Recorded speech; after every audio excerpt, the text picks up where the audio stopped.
Hi, this is Kitty from Gingerella Makes, and today we're going to talk about Lechuza Pon and why I'm choosing to switch a few of my house plants from regular soil to Lechuza Pon. And then we'll also be talking about how to make your own Lechuza Pon using a few simple ingredients that you can find on Amazon.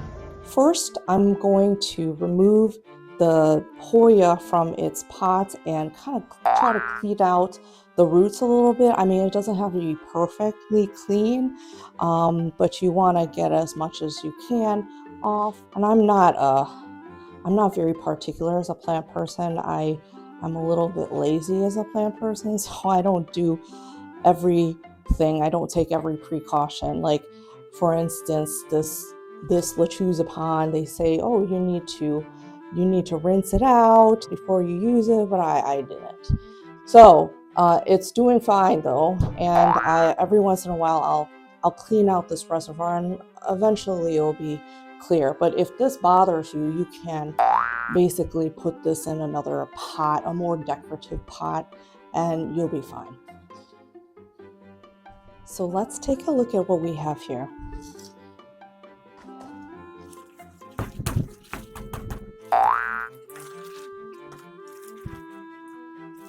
Just checking for root rot. It doesn't smell bad at all.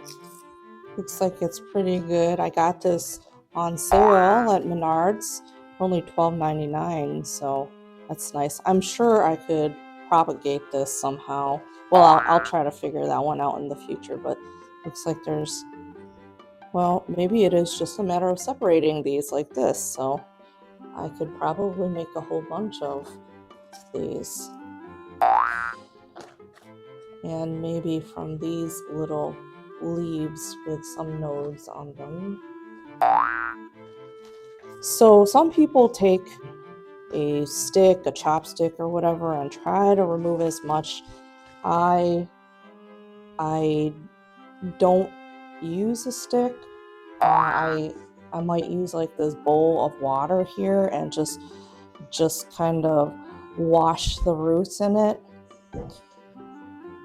But let's see what we can do. See, it's already basically coming apart. There's like several plants in here. But I'm going to take these, I'm going to wash them in some water and see how much I can get off now. And then we will make our Lechuza Pon recipe. So I tried to separate them as well as I could. As you can see, there's a lot of them from that one planter. Because the root system is so delicate and it seems shallow, I didn't take out too much. I didn't want to pull out too much of this wood that's attached to the roots. So we're just going to leave it on and put it in the Lechuza Pon. Now, normally, when you repot a plant, you should choose a pot that is just a little bit larger than the roots. However, since I'm potting it in a group, I think I will try with this. And I think it should be okay because I'm using Lechuza Pon. If I were to use a regular soil substrate, I might not group them. I might actually separate them into smaller pots. But the Lechuza Pon is such that it controls the amount of moisture that is allowed to get to the roots. So I think that there's not going to be a lot of rotting problems with this type of substrate. So we're going to go with the larger pot, and I'll set that up. It has, this one from Amazon has some holes on the bottom so that I can put wicks inside those holes, and then it comes with this water reservoir that just connects to the bottom like that. And then it also comes with a mesh screen that I could put here. I don't think I actually need it, but if you were to use, say, a soil substrate, then you might want to do that to prevent particles from going through those holes. So we're going to set that up, and then I'll show you how to do your own Lechuza Pon. So I have my container here in which we are going to use to mix up and store our Lechuza Pon substrate. For those who are not as familiar with it, and I'm also new to this, but apparently Lechuza Pon is the type of substrate that provides good drainage, but also because of the lava rock and the pumice, it retains moisture, and it is a substrate that reduces the amount of pests and fungal growth. So if you're using, normally if you have like soil in the house, you probably are familiar with fungus gnats. They come out a lot during the warm season and tend to die off in the winter time. But with this, it doesn't allow the fungus gnats to actually live in the substrate. So it reduces the amount of pests there are. And then because of the size of the substrate and how it does not settle or compact, it allows oxygen to get to the roots. And also the zeolite apparently stores nutrients and releases them as the plant needs it. So it's something that I think a lot of people are turning to. It's not cheap, but I think it's one of those things that once you have it, you don't have to change it all the time. You do have to use a slow release fertilizer though, and I have one that I use that is highly recommended.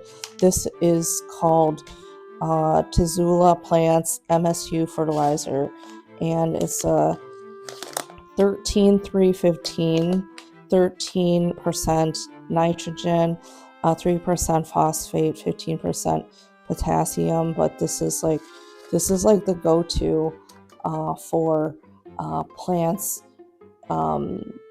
in pond. So this is good. I haven't tried anything else, but if you are familiar with this and have any recommendations, please let me know in the comments. So now we're going to make our pond mixture.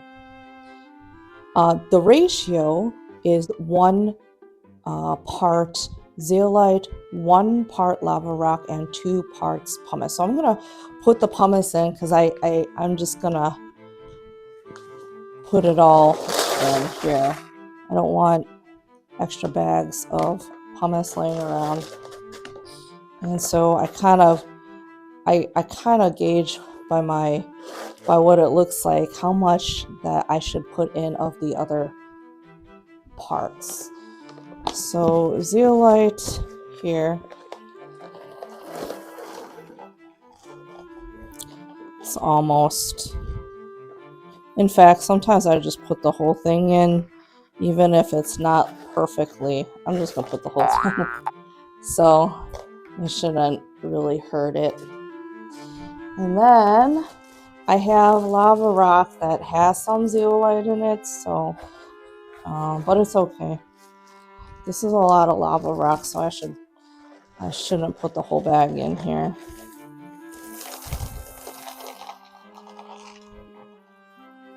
It's getting dusty, if you can see.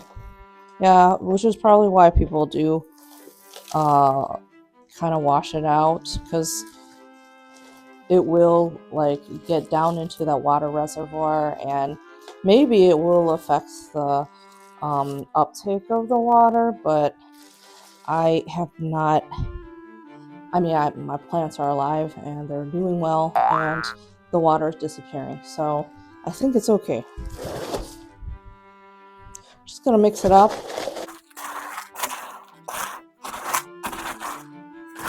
Okay. You can get like other colors of lava rock and stuff like that, but I'm not very particular. I just get whatever's kind of cheaper.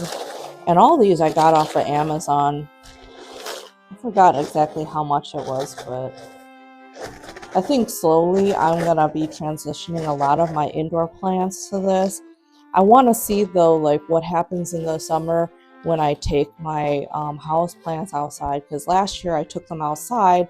They were all in like the regular soil and they loved it outside.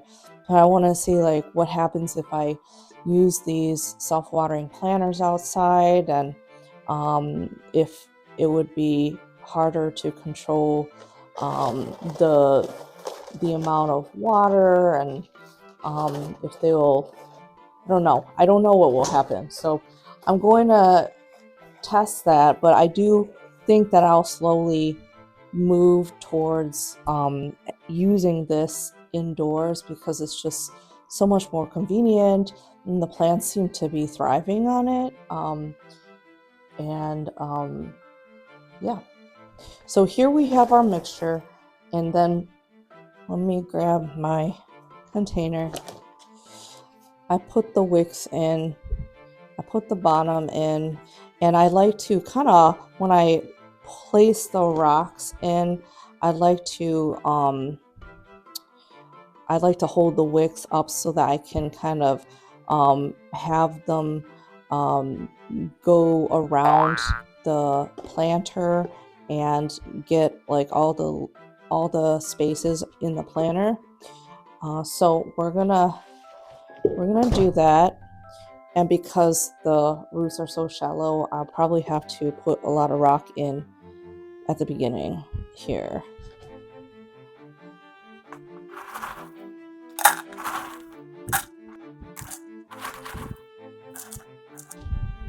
No, I should probably be using some kind of little trowel, but oh well, it's okay.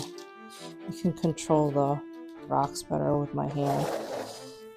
Okay, so I think we're okay here. I'm gonna start sticking these in, trying to arrange them. I'm not sure what kind of, I don't have a plan for arranging these. So, it apparently came with like a little trellis, and they called it a hoya hoop, and I don't know if I'm going to make a hoop, or I think I do need to have some kind of like structure to stabilize it somehow, but I'll just stick them in here first. Some of those leaves that have fallen off, I'm going to actually try to propagate in a prop box that I have under a grow light. I think what I want to do is, as it grows, get it a lot more bushier, if that's possible. I might have to trim some stuff here. I'm just gonna like toss this all on top and shake it, let it settle. Ta-da.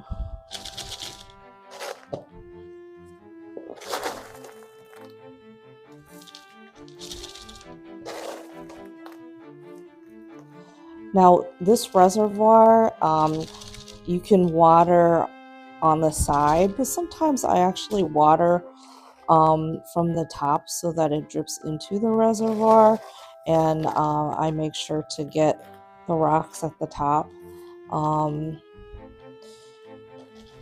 But I don't actually think that's necessary. It's kind of odd. You think, oh, maybe it's dry, but it's not. These rocks do a good job.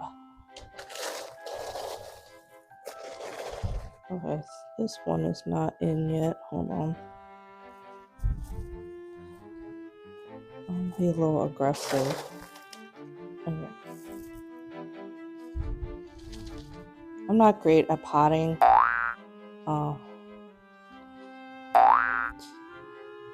So I'm gonna just not be so. I'm just gonna like push that in there.